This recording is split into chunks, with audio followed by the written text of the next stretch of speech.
What's up, everybody? This is Dave Schmulenson. Thanks for tuning into another episode of the Schmozone podcast. We're going to have a special guest today. Check this out before we start. This episode is brought to you by So Right. Go to SoRight.com and make sure you use the promo code Schmo to get 20% off because these products are amazing. They are a must for your recovery. They got the So Spine here, and we have the So Right itself. You got lower back pain, you have psoas pain, hips pain, shoulder pain, inner thigh pain. It's a must. You got to use this. I use it every time after my workouts. You will not be disappointed. There we go.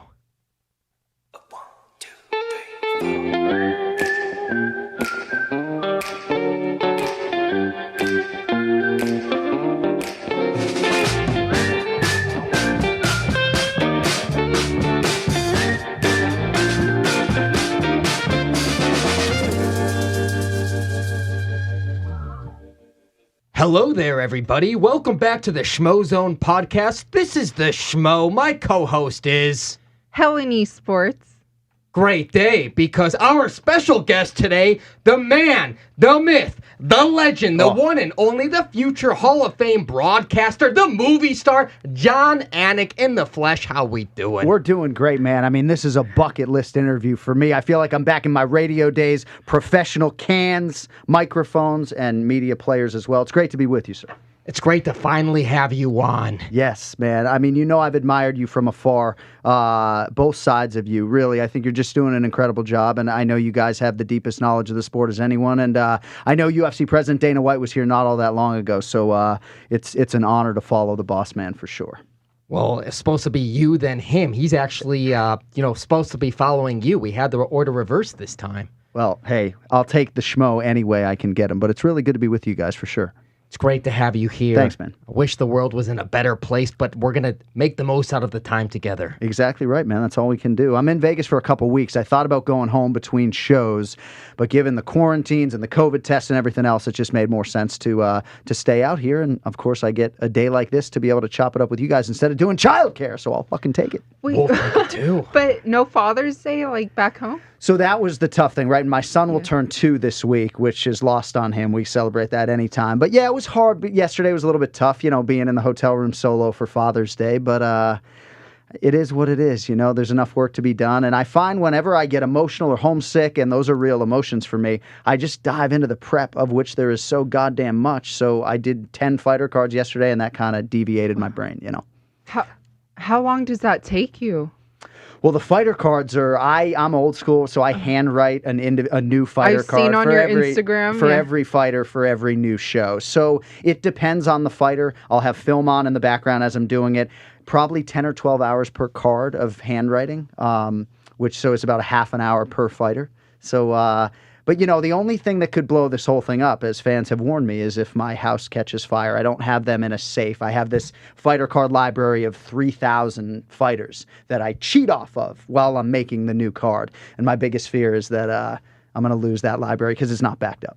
And you have post-fight interview duties. The Schmo saw you this week. Are you getting used to doing those distant post-fight interviews and those intimate moments for those fighters after that war and the carnage that they have inside the Octagon? I know I speak for Joe Rogan when I say I hate doing the post-fight interviews outside the Octagon. I mean, the first show I ever did in 2012, that was something that was entrusted with me, so I've been doing them a while, less so recently, obviously, because I've been working with Joe, but you do miss that intimacy, and I do think there's an obvious personal connection that we can have here that we wouldn't have if we were doing this on Skype or Zoom. So it was my first experience Saturday night doing them from a distance, and I'm hoping that somehow, some way in Abu Dhabi, Fight Island, we're in the Octagon. We'll see. I'm going to take off the Schmo glasses because I myself, Dave, have a lot of questions I want to ask. Been waiting a long time for this. You've been a legendary broadcaster for a long time in this game. When do you feel like you truly found your voice as a broadcaster? Is there a moment in time that you remember you're like, I'm here?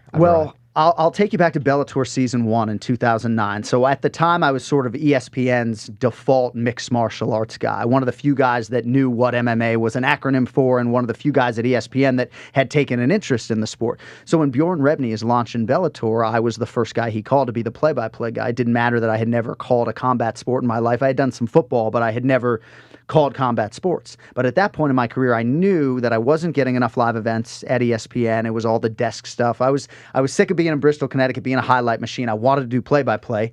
So somewhere during that first season with Bellator, even though mixed martial arts was far less in my wheelhouse than football or baseball or basketball, I found my groove and my voice, I think. And certainly there have been many modifications and hopefully improvements since. If you're not getting better, you're definitely getting worse. But I do believe midway through that season, it was like, all right, you're not the foremost MMA expert in the world, but you are a classically trained broadcaster, diehard sports fan, and you just have to believe in yourself and stay in your lane. And slowly but surely, I felt like I found my voice. I've worked with 15 or 20 different broadcasting combinations in the UFC. We had a new one just this past weekend with me, Dom, and Mike. So I don't know that you ever fully find your voice. I think as you get older, you start to care less what people think. I had to have a lot of thick skin, especially early on, but still finding that voice. But I guess 2009 was the first time I felt really confident on a microphone. Quick side note: I don't think Keith Peterson was refereeing this past weekend. That's right. Dominick Cruz was there. Was that kind of on purpose? Did you notice that? I'm not putting it together until you put it together for me right now. So the Nevada State Athletic Commission only brought Keith Peterson in within the last year. So he only recently became part of that Nevada mix. So I do think maybe there's some other guys who would have seniority. But I don't know. Maybe Mark Ratner, the great Mark Ratner, knew that Cruz was going to be in the building and he decided to have some separation. That's interesting. Mark Ratner, he's a legend in the game Yes. too. So I think, and he was there also in Jacksonville. So I think he knows, and he probably combined 1 and 2. And that was a smart decision behind the scenes that no one's going to be talking about. Yeah. That's interesting. But yeah, Cruz is moving on from that. I'm excited that he wants to fight again. I think for Dom, now having some separation and having spent so much time with him over the last week socially and business-wise, he's just having nightmares about the loss. I mean, he put so much stock into this, right? I mean, he worked 4 years essentially for this moment. And even though it wasn't an optimal training camp, those championship opportunities are few and far between. So he's still sort of living in it every day and trying to sort of get out the other side as best he can. But is there someone that he's kind of targeting? I don't think so. I think when you're the consensus greatest bantamweight of all time, all fights are open to him. Most guys, with the exception of Aljo and Jan and the guys truly at the top, I think would relish the opportunity to fight Dominick Cruz. So I think for him, it's just about building back up. And stands to reason, as much talent as there is at the top of that division, he still might only be 2 wins away from getting another crack. So for him, I think it's less about the adversary and more about just somehow, some way, staying healthy, getting a win, and getting untracked. To circle back to the broadcaster side of things, I'm sure you get these messages all the time. A lot of kids out there, college students, high school students, don't even have to put an age on it, would ask you, hey, man, I really love what you're doing. I'd love to aspire to be you, to be in your shoes, to be a broadcaster. And I know in the day and age we live in now, this digital age, what it looks like now might be completely different than it looked like when you were growing up. What's the best advice you have for someone who's trying to get into this career? Well, it'll sound simplistic, and I'll try to do this as efficiently as possible, but you have to be ready when your opportunity presents itself. Dana White comes in here, you got to be ready to go, right? So when I went to ESPN Radio in Bristol, Connecticut in, 2004, 2005, I had sent my demo tape to Montana and New Mexico, everywhere. I couldn't get a bite in South Dakota, but I got a call back from the ESPN Radio National Network in Bristol, Connecticut. So I went down for my audition. Little did I know the audition was going to be the 4:20 p.m. Eastern national sports update on the air to thousands of radio stations across the United States. I thought I was going to audition in a studio like this for a producer, not live. And he was like, yeah, you're going to go in there and do the 420. And obviously, if you can't hang, we'll know it pretty quickly, right? And I didn't find out that day that I had been hired, but that was my indoctrination into doing a national sports update. And you better be ready, because you don't know, even when you're going for what you think is a job interview, if they're going to put you on national radio. So thankfully, I was ready that day. And it's hard to get opportunities in this business. I remember sending out demos and saying, all right, you need 3 to 5 years of how the fuck am I going to accrue 3 to 5 years, of professional broadcasting experience? Eventually you get an internship and you bang down a wall or two and you find a way, but you have to be ready, because you could be an aspiring broadcaster listening to this, and tomorrow could be the day, and most of you maybe aren't ready. So got to figure out a way to get those reps somehow, start your own podcast, even if your mom and dad are the only ones listening.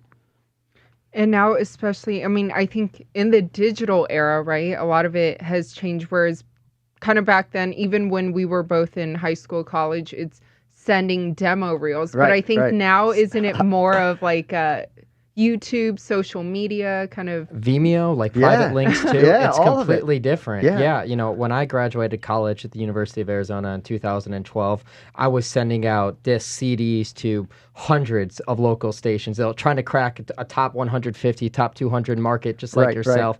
And I think even after interning for free at Comcast Sportsnet Chicago, which is now NBC Sports affiliate, I think the only bite I got was in Dothan, Alabama, to be a weekend news anchor, weekday sports anchor.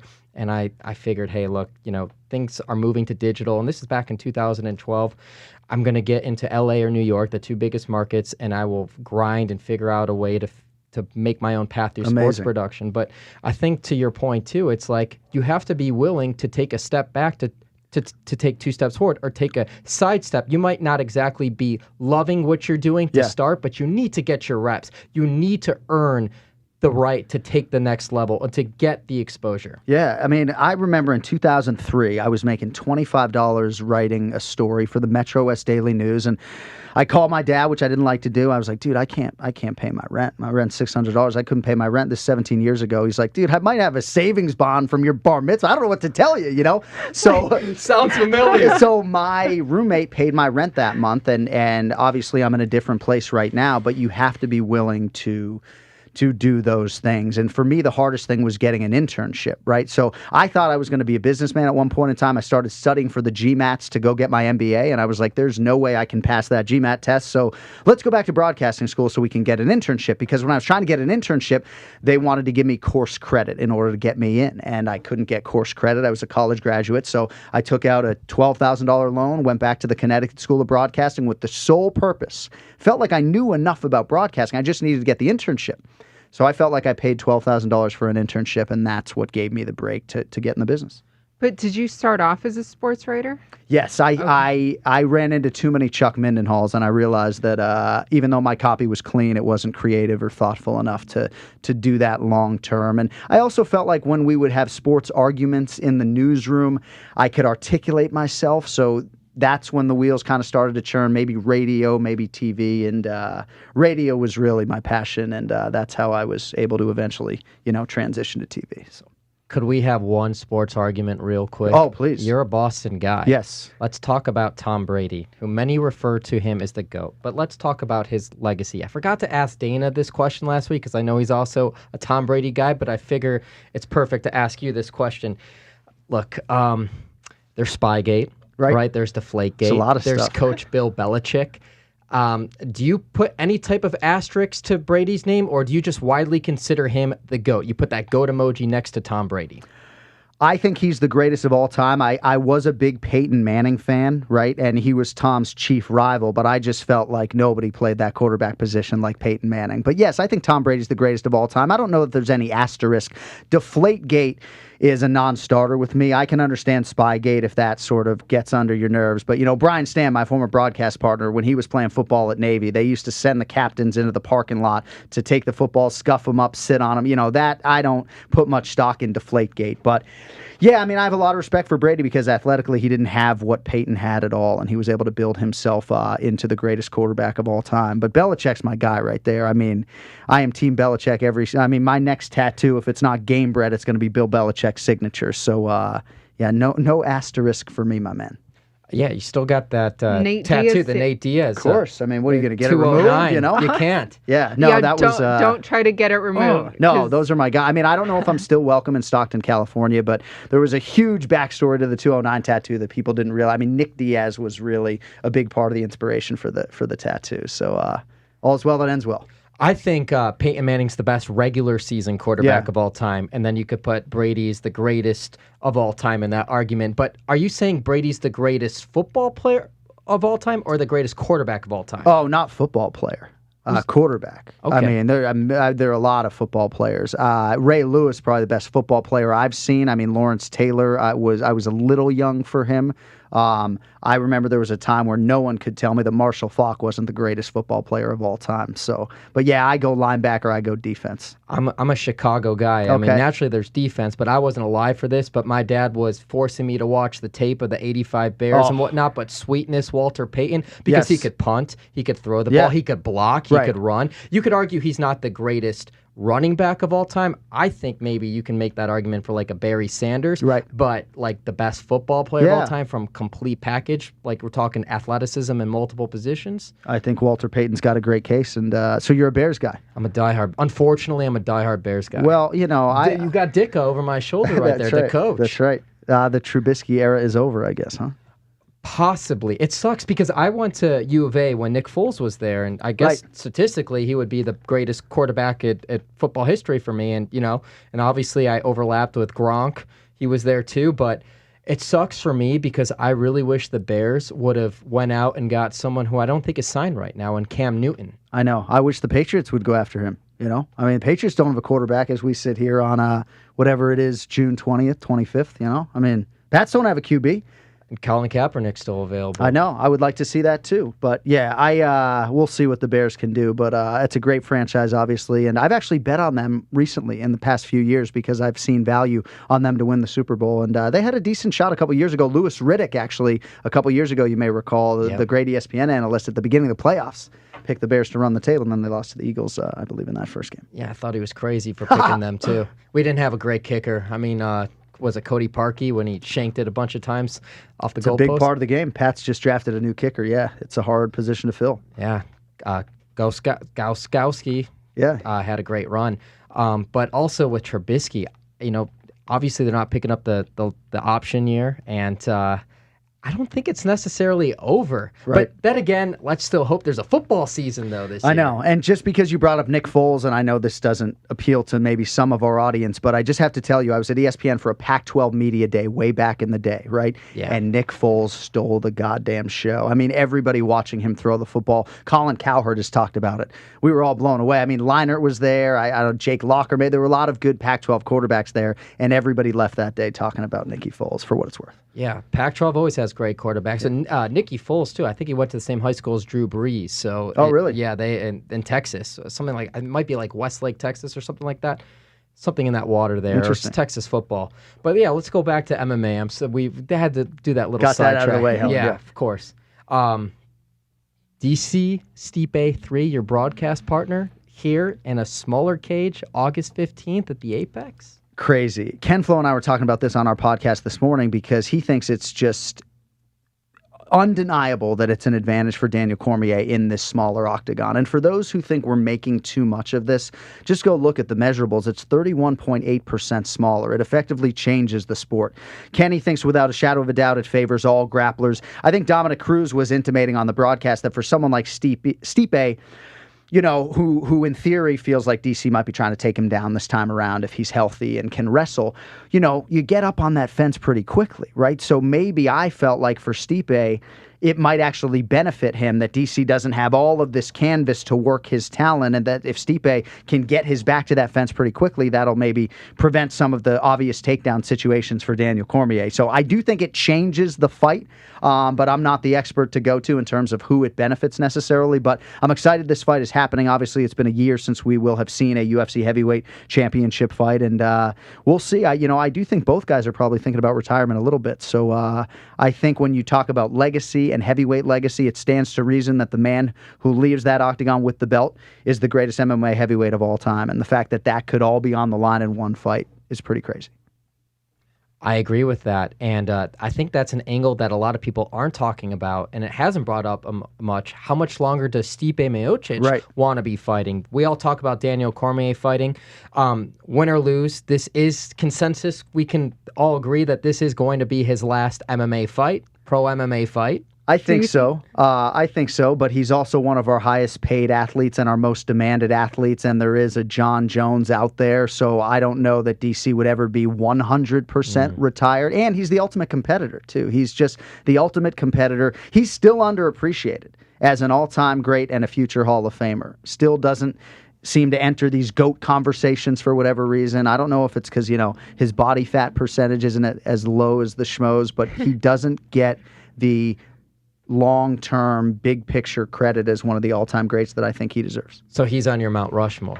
Well, Mount Rushmore's tough with 4 slots because if you're not giving Amanda Nunes one, then what are we doing here, right? I mean, Nunes has to get one. Khabib's 28-0, but most people think strength of schedule-wise maybe he doesn't belong. I mean, to me, Nunes and George St. Pierre are slam dunks. John Jones is the greatest MMA athlete I've ever seen, and you're giving me one slot then for Khabib and Fedor and DC and everybody else?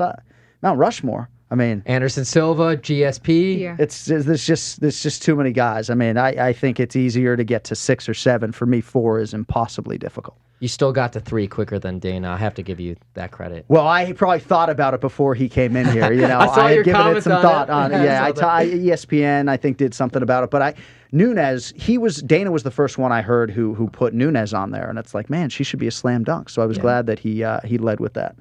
But you mentioned Khabib. What do you think about him versus Justin Gaethje? I think it stands to reason that it'll be his toughest title defense, given Gaethje's current form and his style and everything that he brings to the table. I hope somehow, some way we have fans for that one. But I think it's more competitive than the early betting line, which I think has Khabib in the minus 260 range or so. But again, look at Dustin Poirier. He said going into the Khabib fight, I've done all the work, even though for Dustin maybe the timeline didn't give him 6 or 8 months that he would have liked. He only had 4 months or so in between Holloway and Khabib. But he said until you're in there with a guy like Khabib, you don't really know what he feels like. So even though I have the right training partners in theory, until I feel Khabib on the ground, I won't know. And I think for Justin, there's going to be some of that too. And Justin's a smaller lightweight. Until he's on the ground with the bear, getting mauled, I don't know that he really knows what he's in for. So Khabib deserves to be the favorite. He's one of the greatest of all time. But if anybody can sprawl and lean on heart and conditioning and get back to his feet, I would bet on Gaethje to do that. I did want to get to your other colleague, Joe Rogan. Humongous rise. I mean, I grew up watching Fear Factor. A lot of people are like, oh, that's the Fear Factor guy. And he's kind of one of the pioneers in UFC, a lot in educating people in MMA and broadcasting and stuff, and just see where he's at today. That Spotify deal, $100+ million. Kind of where have you seen Joe Rogan's rise? And from your standpoint, what's it been like in your shoes? Because you're there with him for every pay-per-view card. It's incredible, and certainly I don't take that seat for granted. The first time I ever worked with him was in 2012 at UFC 155. I got the call on like 3 days' notice to do my first pay-per-view, and he embraced me the same way then that he did early 2017, I think it was, when I became the #1 guy, and we've become great friends. It's funny, people always ask, like, what do you guys talk about backstage? It's like, we talk about fighting. I mean, we talk about other stuff. We talk about coffee, whatever, but the conversation almost always circles back to fighting because we are just so passionate about our love of mixed martial arts, and we don't get that many opportunities to talk about it. So we talk a lot about fighting, but it's incredible. I don't have enough superlatives for that guy. He's the greatest of all time. I'm very disappointed that he hasn't been given more national recognition, even though he don't give a shit, I can assure you. But how has this man not been nominated for a sports Emmy in the United States of America, given how long he's been? I know it's an old boys club a little bit, but I wish he would get more mainstream credit for just how good an analyst he is. And the last thing I'll say, I'm a little long-winded on this, but he worked in a 2-man booth for 20 years. And then come 2017, it's like, by the way, Goldie's not coming through that door, and you're also in a 3-man booth, which is a totally different navigation as a broadcaster. And he didn't bat an eye, and humbly, I would say, I think he's having more fun doing this job now than he ever has before, and hopefully we keep him having fun, and he does this for a long time. An absolute shame that he doesn't have that Emmy. I mean, it's just a nomination, It's like, are they ignoring the sport entirely to not give him that acknowledgement? I don't get it. But I think the fans and the people that watch truly appreciate the greatness when they see it. Yeah. Some things don't have to be talked about, especially the people that don't have to toot their own horn, that have to say, oh, I've done this, X, Y, and Z. Their actions certainly speak louder than their words. That's very true, and you put it well. And the different broadcasting combinations for him, too, is something that I don't think much was made of. It's just, well, Rogan's the greatest of all time, so he can adjust, and he's adjusted masterfully. But think about it. If you're in a 2-man booth, right? And again, I cut my teeth with the UFC in a 2-man booth. But if you're in a 2-man booth and I stop talking, there's only one guy who could chime in. And then when he's done, there's no one else that's going to chime in except for me. So I can let it breathe, and dead air is our friend, right? Because there's TV. You want to let a little silence. But in a 3-man booth, there are two people who could chime in. So when Joe stops talking, I don't immediately fire back because DC's sitting there. So you do have to feel that out a little bit. And I give Joe a lot of credit for having like 20 years in a two-man booth. And you even saw Bisping this weekend, right? He's been doing two-man booths. It's a different breed when you got to share the ball. But what's it like preparing for that and all the preparation behind the scenes that we don't get to see? So a lot of play-by-play guys will tell you they get to maybe 30% of what they prepare. I think in a three-man booth, I probably only get to 20% of what I prepare because there are just less opportunities. Our sport moves so quickly that to try to tell a story about Shane Burgos's scoliosis as a kid and his spinal curvature at 49 degrees, how is this kid still fighting? I've told it during a lot of his fights, but if the walk isn't televised, I got to find a moment during a round to get that in there, which becomes very difficult. And now with the fighter walk, as soon as I pass the baton, I'm not getting it back. So the fighter walks are when we get a lot of that background information out there, and in a three-man booth, I'm not getting the ball back, So it's tricky when you feel like 80% of what you're prepping isn't making it on the air. But it kind of is what it is. I have just embrace the role. And I've said, too, and when I'm in a three-man booth, you're not going to hear Dana White saying, I really needed more Anik tonight. With all due respect to myself, I could say that. I better have something really thoughtful to say because I'm staring to my right at the future Hall of Famer Joe Rogan and the future Hall of Famer Daniel Cormier or whomever else. So I got to pick my spots, and I'm okay, taking a back seat at times if that's what's going to prevent a traffic jam because there's nothing fucking worse when we're all talking over each other. And I think that's what makes you such a talented broadcaster is knowing your lane and knowing when to speak and knowing when to let your colleagues speak. And you do such a great job balancing that. And I think that gets overlooked every single time you're on the broadcast. Not enough people bring that up. So I do want to take this time to mention that because that's something I know Helen and I and probably other people that are broadcasters can definitely appreciate because that is not easy. I appreciate it, especially coming from you guys. I really do. You just got to check your ego a little bit. I think we all have one. But for me, it may sound simplistic, but as long as the athletes and Dana White are satisfied, like that's really my audience. My bosses, Dana, and the fighters. And as long as they feel like we're shedding the most possible light on them, then I'm satisfied at the end of the day. The Schmo opened up the episode. I'm not sure if you heard the Schmo say movie star. Back in 2011, right. Nick Nolte, Tom Hardy. I love that movie. Warrior. Yes. It's a great freaking movie at the time. Well, I appreciate you saying that because since I played myself in it's hard for me to put that movie over. But I thought it was great. I thought it was one of the better MMA movies, if not the greatest MMA movie I had seen. Me too. I absolutely. And was that your movie debut? I believe it was, yeah. I mean, what was most interesting about it for me was that we shot it 2 days before my wedding. So I got married in Boston, Massachusetts, or Weston, Massachusetts, and I had to send my wife. We lived in Connecticut at the time because I was working at ESPN. I had to send my wife up to the wedding without me like 2 days early because I stuck around to film the movie. She was not happy at the time because, your wedding week, we were going to go on Tuesday. I ended up arriving Thursday night by myself, but I was not going to miss that opportunity to be in a major motion picture. And not for nothing, when I got the script, I had like 4 wardrobe changes and all these lines. So it's fun to look back on it now, but crazy that week for sure. My first job in the real world was in Los Angeles at Starz, the movie channel. I was like an assistant for international distribution, and I was working at the NFL Network doing production stuff on the side on the weekends. But I got a nice blow-up poster of the movie Warrior with Tom Hardy. So every day in our apartment, when I go downstairs, I see that big Tom Hardy poster, and holy shit, the traps of that guy were unbelievable. It was like it made Yoel Romero's traps look small. I mean, was he clean for that movie? Could he have been clean for that movie? No, but you're absolutely right. No USADA protocol back That's right. then. But man, I thought all those leading actors did a great job too. I mean, Nolte got nominated, if not won, for supporting actor. Yes, he did. So, yeah. A little Warrior talk. I'll take it. I didn't expect that today. No, it's an underrated movie. I think we watched it at the beginning of quarantine. Helen had never seen it. Yeah. And I got her onto that movie, but I just, let's go to war. Yeah. You're making me want to go home and show it to my daughters who probably are finally at the age where maybe they would appreciate it. I showed it to them when they were younger and right over their head. And speaking of your daughters, your children, they're watching the fights. Are you educating them on this? Is it still too young? How does that conversation go about with the missus at home? So they have taken martial arts classes on 2 different occasions. And the first time I took them, they came out of the class and they were like, "Oh, Daddy, that was so much fun. Can we never go back?" And I'm like, "Well, it was fun." And they're like, "Yeah, we just don't want to go back."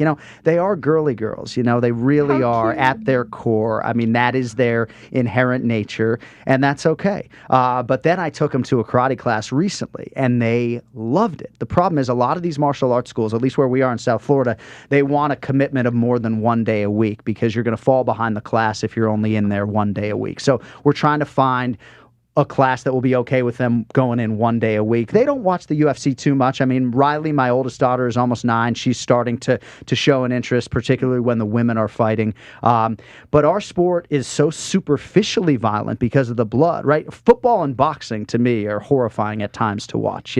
I mean, you guys have covered boxing. I've covered a boxing death. That sport, to me, every time I watch it, I'm cringing. But I do think because of the blood, at least right now, I haven't dove all in. I know most of the fighters and my colleagues let their kids watch it all the time, but we're not there yet. Maybe soon. What makes boxing to you more dangerous than MMA? So when I was watching Tony Ferguson fight Justin Gaethje in Jacksonville, my whole career as a boxing radio guy flashed before me because those are the type of fights that kill boxers, right? You're too tough for your own good. You're on your feet for 36 minutes. Maybe you don't get knocked down at any point, so you get a concussion, and maybe you do get knocked down, and as long as you can get back to your feet in 8 or 10 seconds, you come up and get another concussion, So I covered a boxing death in 2005, Levander Johnson, and too tough for his own good. He slipped into a coma in the locker room and I think died a week later, but you see a lot of mismatches in boxing on these undercards, and even recently with the Tyson Fury Deontay Wilder fight, the fight that preceded it, you got this plus 900 underdog, tougher than hell. It's like you feel like you're watching a guy just take years off his life, if not kill himself. So for me, boxing, having covered a death, is very hard for me to watch. And I feel like recently with the top ranked cards like Maxim Dadashev, who recently passed away right after his fight or got into a coma, it's just like you hear more and more of that, and it's just really heartbreaking. Yeah. You bring up a good point, too. It's because in boxing, the best fighters don't fight the best fighters. There's a lot of mismatches to pad records, and you don't see that as much in high-level MMA. Right. You don't get that. You get the best fighters fighting the best fighters. But another component that I always thought about is, like, when you get knocked down or you get concussed, you get a 10-second count to get back up. So you could get up and get concussed. And usually in MMA, if someone's concussed and they're out of it, a referee, a veteran in the sport, someone like a Herb Dean is going to come in, intervene, and stop the fight. Absolutely. It's pretty rare that you'd get 2 or 3 concussions in an MMA fight. And again, too, these plus 900, plus 1,000 underdogs in boxing trying to change their life forever, fighting the guy who they're trying to showcase. And it's horrifying to watch, Buster Douglas is 42-1, right? That's right. That's right. But what about, like, for example, this past weekend, how Max quit? Yeah. In his corner, he was like telling his coach he couldn't go in, but then his coach was trying to have him, go back in. So what's kind of your thoughts on that? I have a lot of thoughts on it. I mean, largely, I would say by the 8th or 9th time that the athlete says, I'm out, that maybe Robert should have changed his course. But I have a lot of respect for the way Robert Drysdale handled this situation. I thought he was collected. He was patient. His demeanor was, I think, perfect for a cornerman who was really trying to get his athlete over a mental hurdle. I didn't think physically he was in any great danger. There were a couple things Max said, like he hits really hard and I don't want to do this, or this isn't for me. There were a couple lines that suggested that he was going to leave fighting forever. So when I heard those things, maybe that gave me some pause. But I have a lot of respect for Drysdale for sticking to his guns and still supporting his own position, even in the wave of all this criticism. I think you have to deal with every case on a case-by-case basis. And I think it's too simplistic for a lot of journalists out there who are just saying, a cornerman has an obligation to protect his fighter. There's just more to it than that. And one thing that I did say on the post show is that if we had a crowd of 20,000 people, Mark Smith, the referee, doesn't hear that conversation, and Max gets back up and the fight potentially continues. So thankfully for Max's sake, the referee was in it and paying attention and saved him when he didn't want to go back out there. But you won't find any criticism of Drysdale from me, if I'm being honest. Yeah, I just thought it was a very interesting situation because I think Max would have fought on the Contender Series. I think that's what he was originally slated for, and I think Hubbard was a huge step up in competition, and taking that fight on such short notice and not having the stamina, the cardio of having a real training camp. I saw it as 1-1. I think Max won the first round, and that's I think what Drysdale's saying is like it's a 1-1 fight and everything, but he definitely didn't have the cardio, the legs to continue. And even if he was trying to try and exchange with him and grapple with him, I don't think he would have had the stamina to stay on top of him, and he would have taken a lot of damage. Yeah. So, how that third round would have went, there could have been some excessive carnage, maybe some of that trauma that, if this kid's got a bright future ahead, he would never have that. Right. And I agree with everything you said. And physically, right, I don't know that there's much upside in sending him back out there, because now if he does continue, it stands to reason that it's great that he didn't go back out there and absorb any unnecessary physical damage. It's crazy that Austin Hubbard, with his back up against the wall, fought as well as he did, and nobody's talking about Hubbard. So I do want to say we congratulate Austin Hubbard, who was like a plus 200 underdog. Rohskopf get a lot of credit from Vegas. Man, that gym elevation over there in Colorado, that is next level. They are really hot right now. But yeah, I mean, Max, I really hope he fights again. If you don't know his backstory, and we could only get to some of it on the broadcast to my point earlier, but just really tough upbringing, went on sort of to defy odds and become an ACC wrestling champion at NC State at 165 pounds. I think there's a fighter in there with a lot of heart and a lot of potential, and I'm hoping that Drysdale can convince him to fight on, because I think he's got value. And how damn of a great story would that be if he becomes a contender in the UFC? Right. After that, I mean, that's your debut. It would be great. But I do think that there is some mental and physical toughness that you build up with volume fighting, and he hasn't had that. What about the main event? Since David brought up Team Elevation with Curtis Blades, what did you think of his performance against Volkov? Dana wasn't happy with it. So it's funny because I loved this fight card, but I didn't love the main event. I thought it could play out largely like that. Curtis Blades suggested after the fact that he can work on his cardio from round 3 on. So I don't know that you got the most invested Curtis Blades in the training camp leading up to this fight, if I'm being honest. He came in 261. He was 248 for the JDS fight. That's a pretty significant difference. And even in our fighter meetings, he didn't really have a lot of respect for Volkov's power relative to past opponents like Francis Ngannou and Mark Hunt and others who he knows can really crack. So, I thought Curtis was dominant. I think 25 takedown attempts, many high amplitude ones, is not a recipe for, cardio sustainment long term. So I think there's a lot of valuable lessons to be gained for Curtis. Divisionally, he's in a little bit of a tough spot, as you guys know, because of the 2 losses to Ngannou. But the matchup largely was custom made for him in a 25-foot octagon, and I thought he was pretty dominant, all things considered. A topic that a lot of mainstream media, outside of just traditional MMA journalists, are talking about, it's been coming up, circling the past couple of weeks, is Fighter Pay.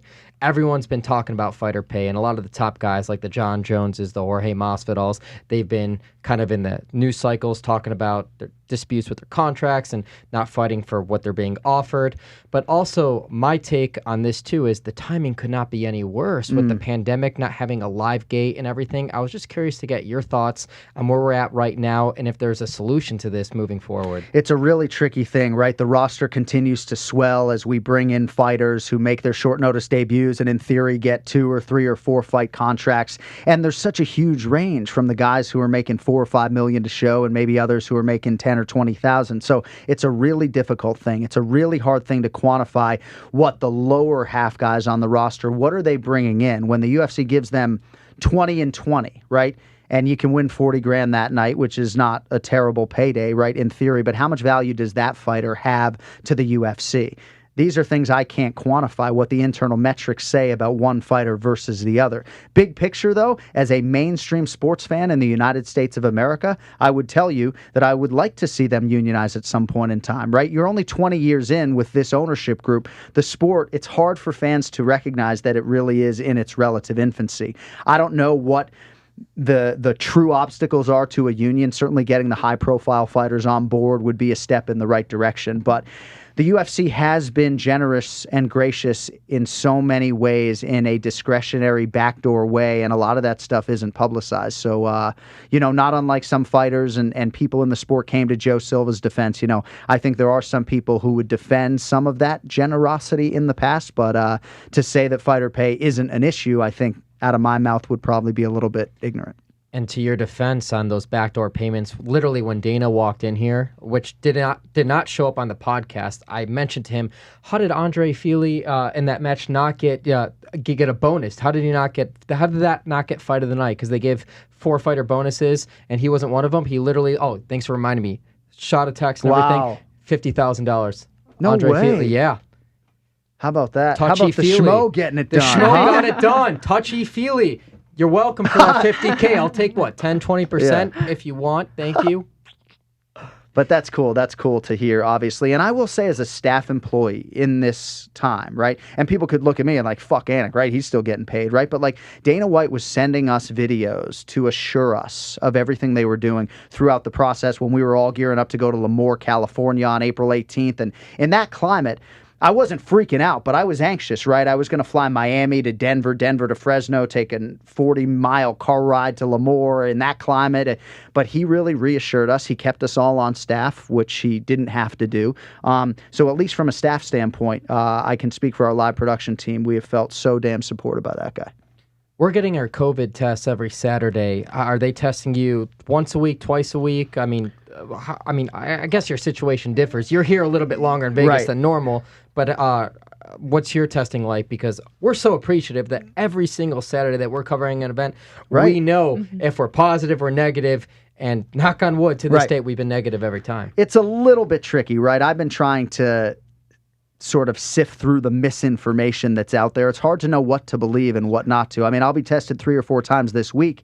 But in theory, I mean, you can take a test and it cannot manifest in your body until a couple days later. So who the fuck knows, Yeah. But I will say, the way the UFC has handled the safety and security at this host hotel in Vegas is unbelievable. And it gives me confidence going to Fight Island that we're in good hands. Because anyone who tells you in this climate, and I know there are a lot of coronavirus tough guys out there, but anyone who tells you they don't have any anxiety going to Abu Dhabi right now, I think is probably being a little bit disingenuous. I'm not afraid to say that I'm not like really looking forward to going 2 weeks away from my kids right now in this climate, but I'm confident in the procedures, and a big part of me is obviously excited to go call UFC 251. So we're going. When are you leaving for that? So I'm going to come to Vegas on Sunday, July 5th, and I believe I will charter out of here maybe the next day. But I'm coming here first to get tested and quarantine on the front end from Miami. So.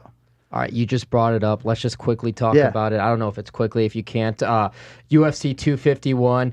Everybody, if you're listening or if you're watching, head to mybookie.ag. Use the promo code Schmozone. They match up to 50% of what you put in, so up to $1,000. So if you put in $500, $250, you put in $100, they add in another $50. I mean, look, this is continuously week in and week out. The UFC is the only major sports organization putting on the cream of the crop, the best events around. So if you're going to use your money on gambling, use it here, use it wisely, use the promo code Schmozone.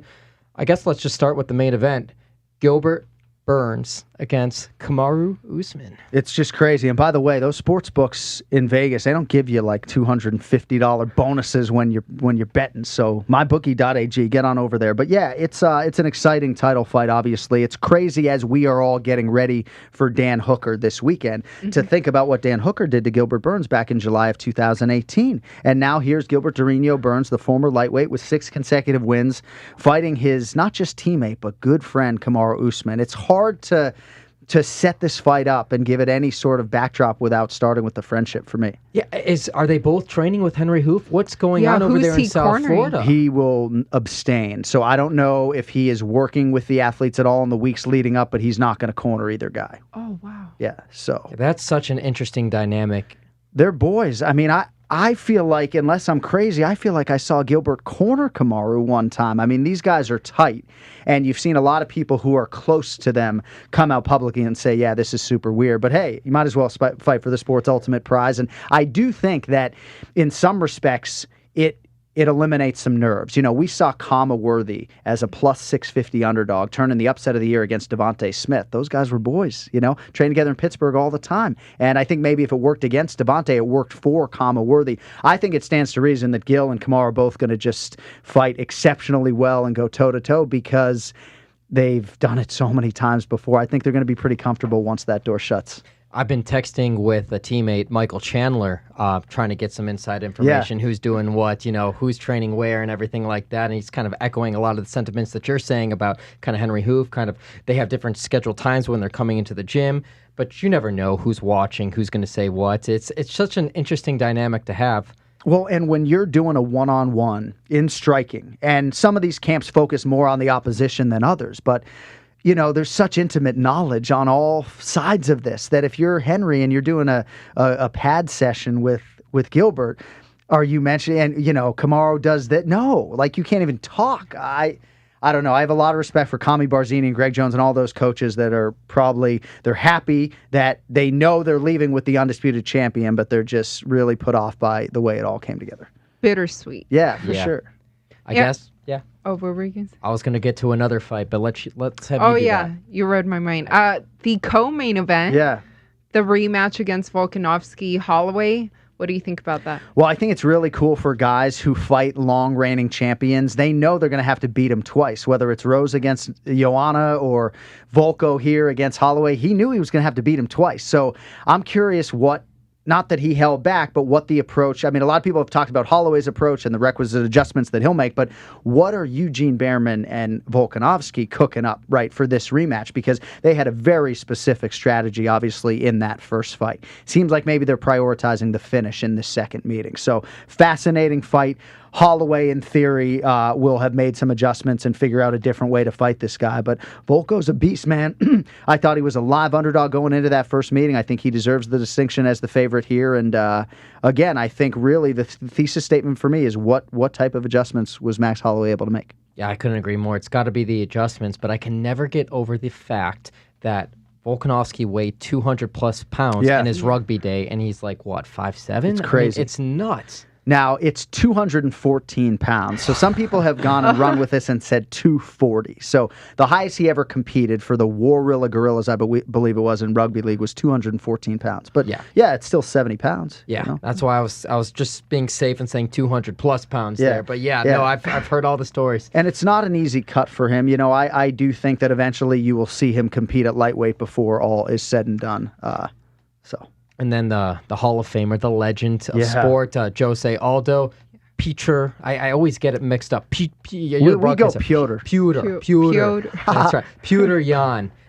Fascinating there, but a lot of the big reason why Aldo's in this fight in the first place is because Henry Cejudo called him out, and they were supposed to fight in Brazil prior to this pandemic stuff. Yeah, I don't know if Triple C told you, maybe it was you or someone else, that this is all his fault. But yeah, but the King of Rio, man. I mean, I've been to Brazil 27 times, so you don't have to sell me on Jose Aldo. You know, I almost got a Brazilian flag tattooed on my body if Bethe Correia had beat Ronda Rousey. That was the first tattoo bet, by the way. Okay. Nobody knew that one. But I have a huge soft spot for Brazil and the King of Rio, Jose Aldo, and I have no problem that he's getting this opportunity. It's a little bit weird now that Aljamain Sterling has further solidified his case as the true #1 contender.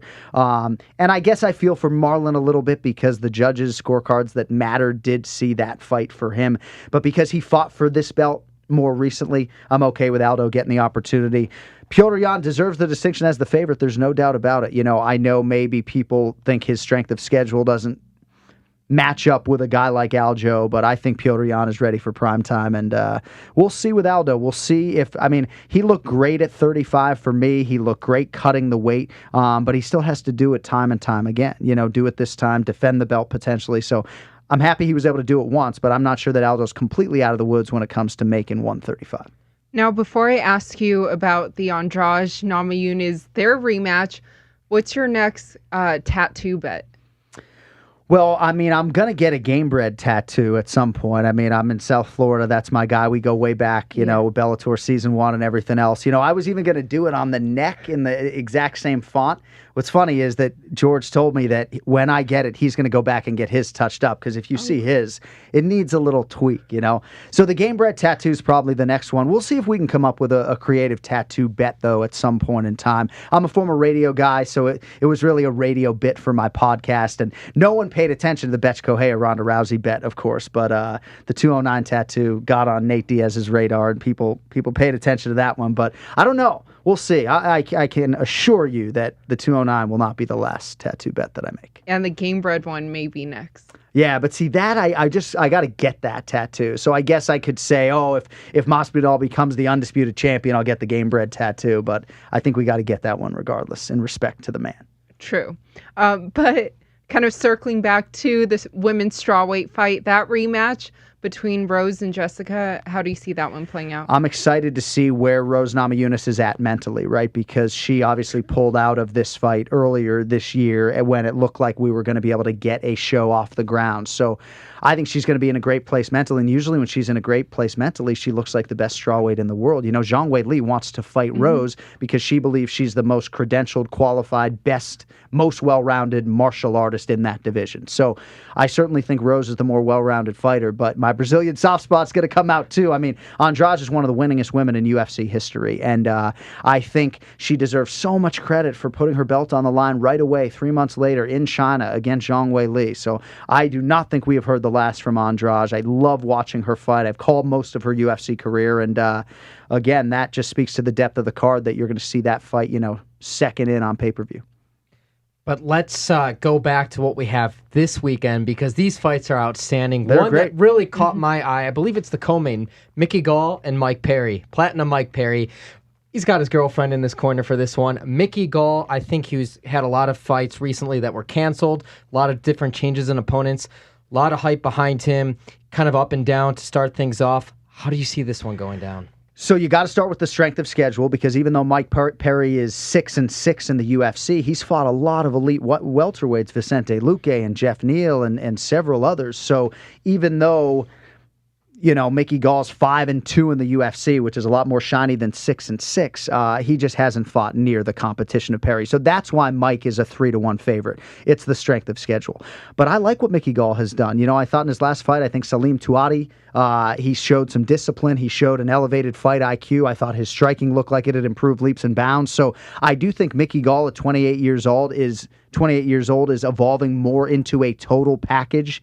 And Perry, I just don't know what to expect. I think I'll have more insight when I sit down with him on Thursday, but he's totally revamped his training. He's no longer in Florida, right? I don't know who his coaches are. I don't know who he's been training with. I know he has a new girlfriend and presumably an ex-wife at this point in time, but I'll have more intel for you on Perry on Thursday. But I do believe right now, Mickey Gall at plus 240, I think there's value there because he is the better grappler and he is evolving in a way that I think is encouraging. I think he's learned so much from that Diego Sanchez fight. You know, I think it humbled him a lot. You know, I know he had issues with the weight cut situation, but just coming out there and just kind of, he was the bigger guy, right? He was the bigger guy going in there. And the way that Diego handled him, I think it humbled him in a way, and you saw that in his last outing, and I think it's just kind of a positive momentum for him going forward. Yeah, no, I mean, a lot of people thought he was going to run right through Diego Sanchez, with all due respect, and he did anything but. I know he was sick that night or whatever, but you don't want to take anything away from Diego. But yeah, you need a fight like that, right? Yeah. And he's had to grow up in the UFC, and some guys aren't tough enough to be able to do that. And yeah, there was some favorable matchmaking early on, if you want to call it that, but I like the young kid. It comes from a good family and seems to have his head on and in the right place. And then you brought it up too, Dan Hooker, Dustin Poirier in the main event. The implications for that fight, I mean, arguably the winner of that fight is right in there, is next in line or for title contention or one fight away, however you want to see it. Yeah, I mean, Tony Ferguson is certainly a name that is going to factor prominently into any lightweight equation for me if he is healthy. But you're absolutely right, number 3 versus number 5. I mean, Dan Hooker has been on this crazy run over the last several years. And even though he called out Barboza, and that didn't go particularly well, but if you look at what he did before and after, he's run roughshod through a lot of these guys. Felder fight was close, of course. But yeah, I'm excited to see what Hooker can do. And I'm excited to see what Dustin Poirier can do after having 9 months away from active competition, because he beat Max Holloway, and then he had to turn around pretty quickly and put that interim belt in that unification spot against Khabib. And I just think with all the miles on the tank of Poirier, that taking 9 months off here for whatever circumstance, COVID or otherwise, I think that's going to benefit Poirier. But again, another betting line that's wider than I expected. Seeing Hooker plus 190, plus 200, I thought this fight would be a lot closer according to Vegas, but we'll see. And earlier, I believe you briefly mentioned Kama Worthy, and he's fighting Luis Pena. So Luis Pena, I have never gotten a chance to call his fight before, so I've never seen him fight live before, and it's pretty rare for a guy who, I think it was 4-0 when he came into the UFC, pretty green. But he's really had a lot of success, and I think he's really encouraging in this weight class. I love his frame. I love his cardio. I love his camp. And I'm excited to see him fight live. It's very rare for me to have a guy this deep in the career that I haven't sat down with him and been able to extract anything. And Worthy, what else can you say about this guy? I mean, journeyman is an insult in a lot of respects, but he was a little bit of a career journeyman looking for that way to break that UFC door down. And to me, it's one of the most memorable UFC debuts ever. It was certainly the biggest upset of the year for me last year, and we'll see how he spins it forward. It's been tough for him, though, I know, in Pittsburgh with the virus. So again, another guy that we're excited to sit down with and talk to Thursday. But yeah, that fight jumps off the card for me, for sure. But is there a fighter that you haven't been able to call yet that is kind of on that bucket list? Gosh. At this point, that's a great question. I think I've talked to most of them at this point in time. I know for years when I was doing the smaller shows, I was so excited to get the chance to call some title fights, right? And I would sit home and watch these title fights. And as fun as it was, the UFC fan in me yearns for the day where I get to sit down and watch a pay-per-view again with my brothers and just be a fan. As much as I want to be next to Joe and be in the building, I don't get to sit down and smoke a joint and watch pay-per-view anymore, so my life has changed in that respect. But yeah, I don't have a great name for you on the tip of my tongue. It probably would have been Luis Pena, because I've admired him from afar, and for one reason or another, I just haven't been assigned to a fight of his yet. But hopefully this card stays together. We got a new fight today. Yeah. Hopefully this fight stays together and Pena's on it. One day, hopefully, we'll be able to sit down and smoke a joint and watch a fight together. Let's fucking do it, bro. We'll make it happen. Yes. Curveball to a different sport. Let's talk basketball.